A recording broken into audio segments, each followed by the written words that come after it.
Sedih menunggu ketidakjelasan anak dan keluarga mereka yang tertimbun runtuhan bangunan Ponpes Al Khogini. Sejumlah anggota korban di posko operasi SAR mulai depresi. Mereka pasrah dengan Basarnas dan hanya berharap korban bisa ditemukan apapun kondisinya.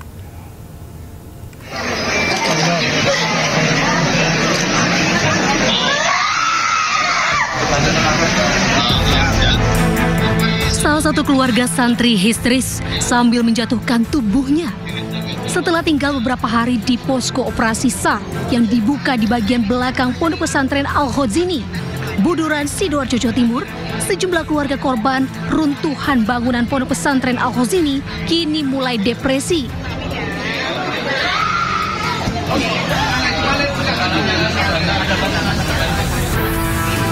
Mereka tertekan mentalnya karena harus menunggu informasi terkait kondisi anak, saudara, atau kerabat mereka yang hingga kini masih tertimbun runtuhan bangunan. Apakah anaknya ibu nanti masih hidup atau sebaliknya ibu udah siap, Bu ya? Siap. Yang jelas harapan ibu apa sekarang pinginnya? Pengen cepat-cepat melihat anak itu. Apapun kondisinya, Bu ya? Apapun kondisinya kita terima, Pak. Diterima. Sebagian dari keluarga korban saat ini mengaku hanya bisa pasrah. Mereka hanya bisa berharap korban bisa segera ditemukan apapun kondisinya. Dari Sidoarjo, Jawa Timur, Pramono Putra melaporkan. Tuntut proses evakuasi korban dipercepat. Puluhan anggota keluarga korban ambruknya Ponpes Al Khogini Buduran, Sidoarjo, Jawa Timur gelar aksi protes di posko operasi SAR di sekitar lokasi pondok. Mereka meminta tim evakuasi melakukan evakuasi 24 jam non-stop. Kita hargai petugas, cara kerja petugas kita hargai. Tapi kalau memang petugas tetap seperti ini, kita harus kompak sebagai keluarga korban, harus kompak kita. Inilah suasana posko operasi SAR di sekitar Pondok Pesantren Al Khogini pada Kamis malam. Keluarga korban protes menuntut proses evakuasi dipercepat dan meminta agar proses evakuasi bisa dilakukan dalam 24 jam. Aksi protes ini dilatar belakangi karena keluarga korban kecewa dengan kinerja tim evakuasi saat melalui layar monitor CCTV yang dipasang Diskominfo Pemprov Jatim di depan tenda posko. Terkait aksi protes keluarga korban, tim Basarnas yang siaga di posko berjanji akan melakukan koordinasi dengan tim evakuasi di lapangan. Dari Sidoarjo, Jawa Timur, Pramono Putra, iNews melaporkan. Sementara menanggapi protes dari para keluarga korban, Kasubdit Pengendali Operasi Bencana dan Kondisi Membahayakan Manusia Basarnas Pusat, Emu Fraser memberikan penjelasan. Ia mengungkapkan jika hari ini tim evakuasi memang fokus membersihkan puing-puing di atas bangunan yang ambruk. Hal itu dilakukan untuk mempermudah evakuasi korban. Saya luruskan dulu ya, ini malam ini kita tidak melaksanakan evakuasi, tetapi kita memindahkan puing. Karena evakuasi itu lebih merujuk kepada manusia yang kita pindahkan. Jadi kita memindahkan beban yang ada pada bagian paling atas secara berkala untuk mengurangi beban struktur yang di bawah. Karena kita ketahui masih ada 7 posisi yang berada di lapisan paling bawah di sektor A2. Ini kondisi ini tidak bisa dipindahkan atau dievakuasi selama beban yang di atas ini tidak dikurangi atau tidak dibuang atau tidak dipindahkan. Setelah 3 hari 2 malam bertahan di bawah runtuhan bangunan, santri bernama Yusuf dan Haikal berhasil dievakuasi pada Rabu kemarin. Dari hasil pemeriksaan tim medis, tidak ditemukan luka serius maupun patah tulang pada tubuh Yusuf dan Haikal. Namun korban hanya mengalami dehidrasi. Umurmu berapa? 16 tahun. Apa yang luka? Nggak ada. Ya? Nggak ada ya, cuma perut kecepet ya? Ya, di sebelah kiri Jus. Ya. Haikal? Ya. Kamu yang sakit apa, Nak? Semuanya sakit. Semuanya sakit. Oke, semangat ya. Sabar ya. Sabar. Ini yang satu sudah sabar. Kamu sabar ya. Sabar ya, Nak ya. Aku Ajis dari Rescue Surabaya ya. Sabar ya, ini usaha. Nak, sabar ya. Oke. Yuk, salawatan yuk. Semangat ya. Kita usaha ya. Kamu sakit semua, Nak? Oke. Yusuf, dari mana rumahmu? Malang. Oke, tahan ya Yusuf ya. Haikal. Oke. Kita usaha ya secepatnya ya. Kamu bantu tarik ini ya? Ya. Tandu. Jangan tarik kaki itu ya, Sel. Oke, pelan-pelan. Santai, Sup. Tenang, Sup. Wes, siap diseret, Sup. Tarik ya, Sup. Bantu. Oke. Yuk, pelan-pelan. Tahan dulu. Tenang.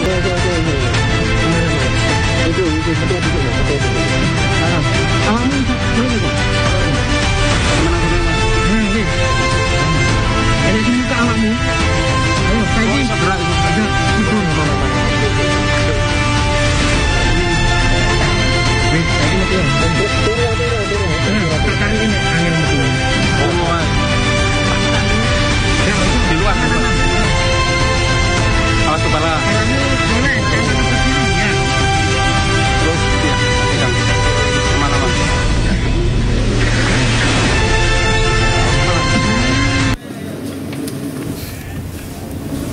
Yakinkan tangan aman.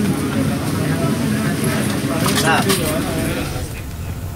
Petugas gabungan dan keluarga sepakat untuk mengevakuasi korban ambruknya bangunan Pondok Pesantren Al-Ghazni dengan alat berat dengan apapun hasilnya.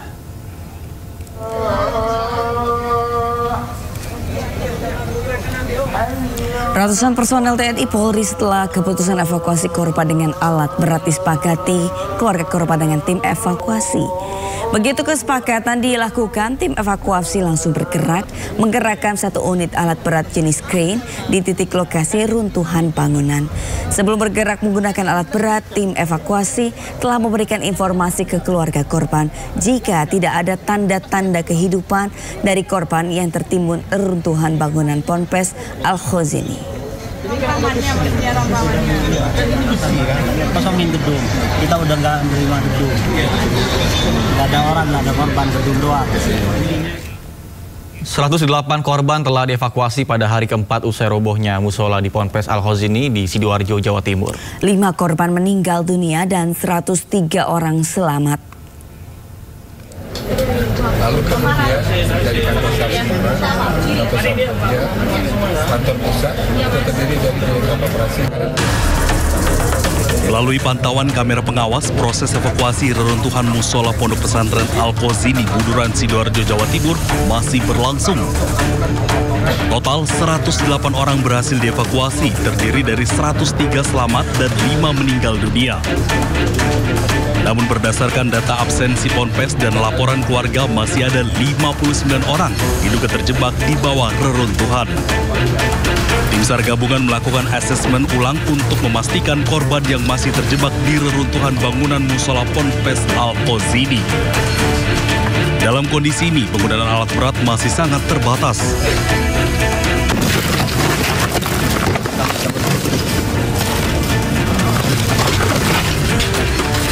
Struktur bangunan yang ambruk dinilai rapuh dan berpotensi longsor jika terguncang dan apabila dipaksakan, dikhawatirkan justru mengancam nyawa. Jika tidak lagi ditemukan tanda-tanda kehidupan, pemerintah bersama Basarnas akan bermusyawarah dengan keluarga korban sebelum melanjutkan evakuasi menggunakan alat berat. Dari Sidoarjo, Jawa Timur, Pramono iNews melaporkan. Jumlah santri korban meninggal akibat ambruknya Pondok Pesantren Al-Ghazni jadi 5 orang.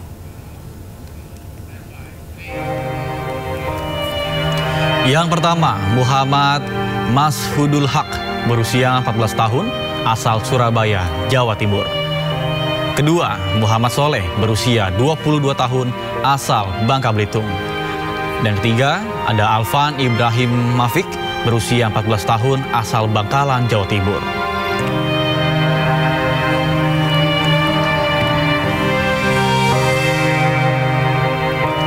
Sementara yang keempat, ada Raffi Catur Okta Mulia Pamungkas, usia 17 tahun.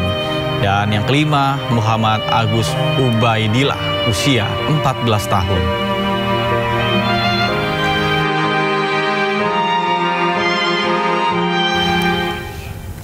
Ya, pemirsa, Menteri Koordinator Bidang Pemberdayaan Masyarakat Muhaimin Iskandar memastikan kesiapan pihak rumah sakit dalam evakuasi jenazah korban ambruknya musola milik Ponpes Al-Khozini. Hal ini disampaikan saat meninjau langsung ke postmortem RSI Siti Hajar Sidoarjo.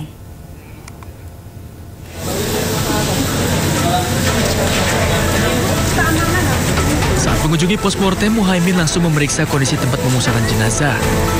Muhaimin juga mengapresiasi pihak rumah sakit Siti Hajar yang sigap dalam menangani para korban. Muhaimin mengajak semua pemilik Ponpes untuk melihat peristiwa ini sebagai pembelajaran agar kejadian serupa tidak terulang. Karena keluarga sudah menyampaikan kepada saya dan saya sampaikan kepada BNPB, keluarga butuh cepat dan mendapatkan kepastian apapun di sini. Ya tentu kita sangat berduka, kita sangat bersedih, dan saya minta ini jadi pelajaran penting semua pesantren-pesantren kita. Ini kita harus ngambil keputusan bersama. Sementara itu, Menteri Sosial tahun 2020 hingga 2024, Tri Risma hari ini juga sempat turun ke lokasi pondok pesantren yang ambruk di Sidoarjo. Risma berusaha menenangkan para orang tua santri yang panik. Saya teman saya yang nganu itu kemarin, Bu. Ada alinya, Pak. Habis yang hidup. Hidup aja, Bu, kalau 3 hari ini sampai mati di dalam, Bu. Enggak, Pak. Dokter itu dalam itu masih ngomong, Pak. Pak, dokter, Pak, itu ngasih makan, ngasih minum dari luar. Tapi kenapa, Pak?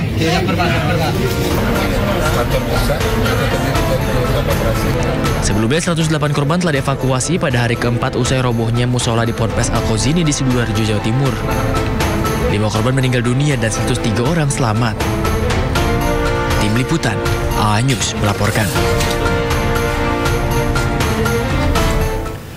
Sementara itu, postmortem di Rumah Sakit Islam Siti Hajar Sidoarjo, Jawa Timur yang sebelumnya dijadikan sentra penerimaan jenazah dialihkan ke RS Bayangkara, Surabaya.